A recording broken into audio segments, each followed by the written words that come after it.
Feux d'époque, joliment orné et réalisé dans les moindres détails dans le style de l'époque, poursuit Angela Lupșan. Incursiunea continuă până în cel mai mic loc al acestui bufet cu mașinile. Sont dans les moindres détails.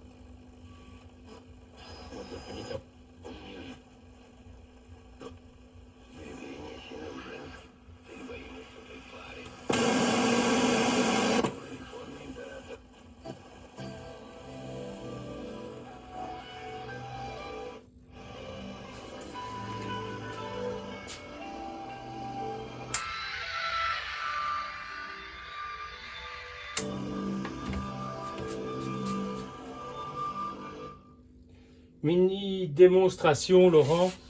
En fait, bon, voilà. Écoute, je prépare ton matériel, donc je vais te faire ton compte et t'envoyer les choses, mon Dieu, que tu m'avais demandé. Désolé, ça a pris un peu de temps. Du moins, si tu les veux toujours. Hein. Il y avait le casque, il y avait la boîte, il y avait tout un tas de trucs.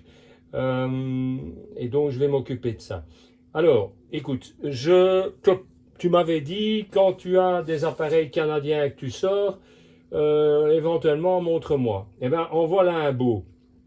Un truc que tu verras aujourd'hui, mais à mon avis, tu ne le verras plus. Ou très rarement, parce que c'est introuvable. Il n'y en a plus. Ce sont des choses, d'ailleurs, je ne savais même pas qu'on avait encore ça. Je t'avais fait un jour une photo du WS52, qui est un appareil canadien de 1943-44, qui est un truc qui pèse près de 150 kg et qui est en fait quelque chose qui avait été fabriqué par Marconi au Canada et qui est, quand tu vois, ça ressemble un peu au 19, mais ça n'a rien à voir avec le 19. C'est vraiment un poste, le WS52, exceptionnel. Le problème, c'est que l'émetteur, il y a du 1200 volts.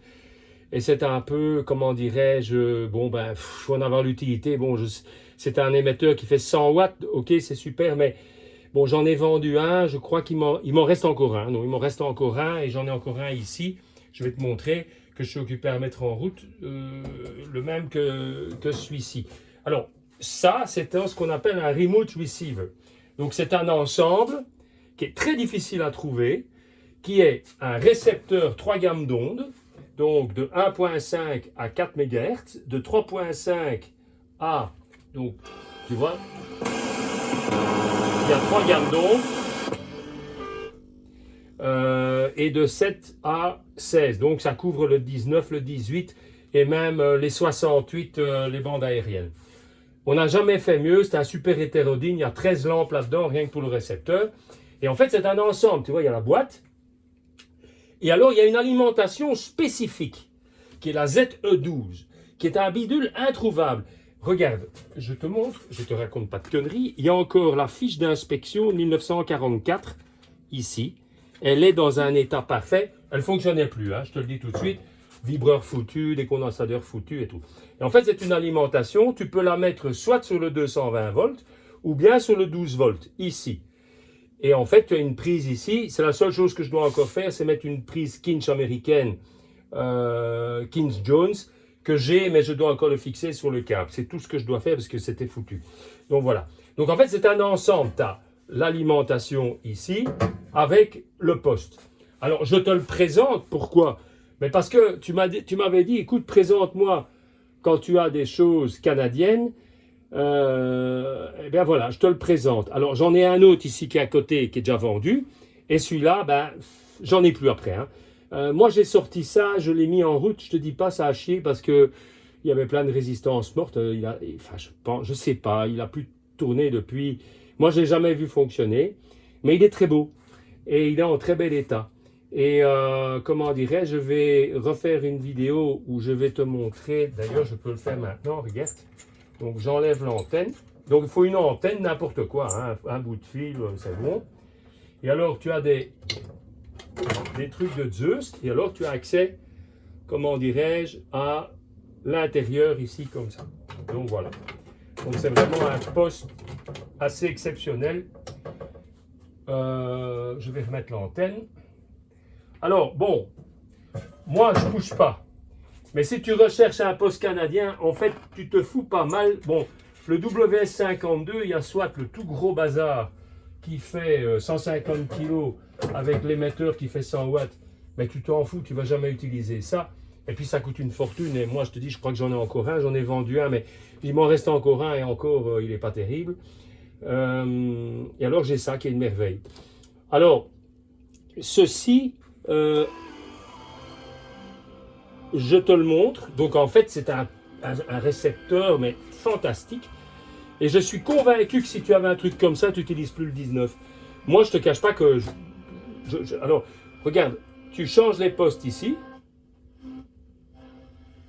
Et tu accordes l'antenne ici.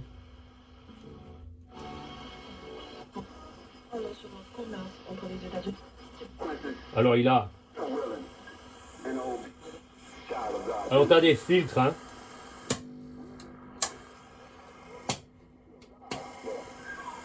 Alors, en fait, au niveau des tensions, l'alimentation produit du 150 volts et du 12 volts. Et donc, en fait, si tu veux, si tu mets la batterie de 12 volts ici, il fabrique le 150 volts et le 12 volts qui rentrent dans le poste. Ou bien, si tu mets une prise 220, et donc il y a un interrupteur ici, hein, tu allumes voilà, l'alimentation. L'alimentation est très rare. Et je ne te cache pas que j'ai vu un magasin, je ne sais plus si c'est aux États-Unis ou en Angleterre, qui en vend une d'alimentation comme ça, il demande une fortune, et elle est moche. La mienne, elle est toute belle. Donc voilà, moi, tout est vérifié, c'est impeccable. Alors, tu as le casque canadien qui est avec le poste. Donc, tu as une position casque, ou alors speaker. Et bon, après, rien ne t'empêche de rajouter l'émetteur et l'alimentation qui produit les 1200 volts. Mais en fait, ça, c'est un remote receiver. Donc, en fait, il travaille tout seul. C'est vraiment quelque chose de particulier. Alors, il y a des poignées pour le prendre. Il y a ici un truc pour accorder la masse. Et autrement, il n'y a rien d'autre. Hein. Je dois simplement mettre une fiche Keith Jones parce que l'origine était abîmée. J'ai des nouvelles que j'ai achetées aux États-Unis.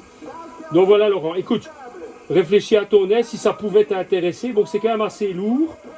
Mais c'est une merveille, ce poste. Moi, écoute, franchement, d'ailleurs, écoute, attends, je vais prendre le GSM. Regarde, le panneau. Tu vois 1944, Canadian Marconi Company. Tu vois elle fonctionne impeccablement.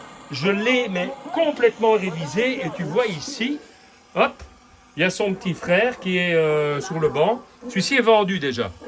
Bon, bah écoute, je les ai sortis. Il y a des gens comme ça qui sont un peu comme toi, des collectionneurs, des gens vraiment intéressés. Et lui, il n'a pas hésité. Donc, tu vois, j'ouvre ici les écrous de Zeus, comme on appelle ça.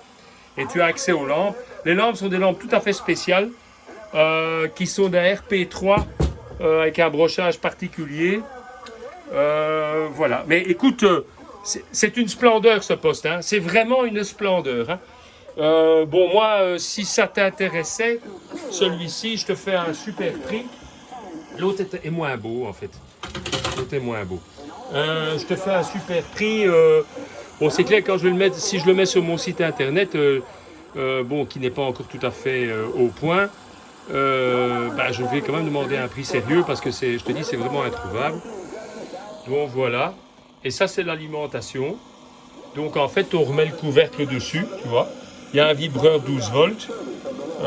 Et donc là, pour le moment, il est raccordé sur le 220. Mais on peut le mettre ici par du 12 volts. Donc on peut l'emporter dans la Jeep. Hein. Ça, c'est comme tu le sens. Et ça se transporte des poignées. Et là, tu mets un fil avec l'antenne de la Jeep ou bien à la maison avec un pied. Ouais, c'est hyper sensible. Hein. Donc, voilà. Bon, je n'ai pas fait la vidéo plus longue.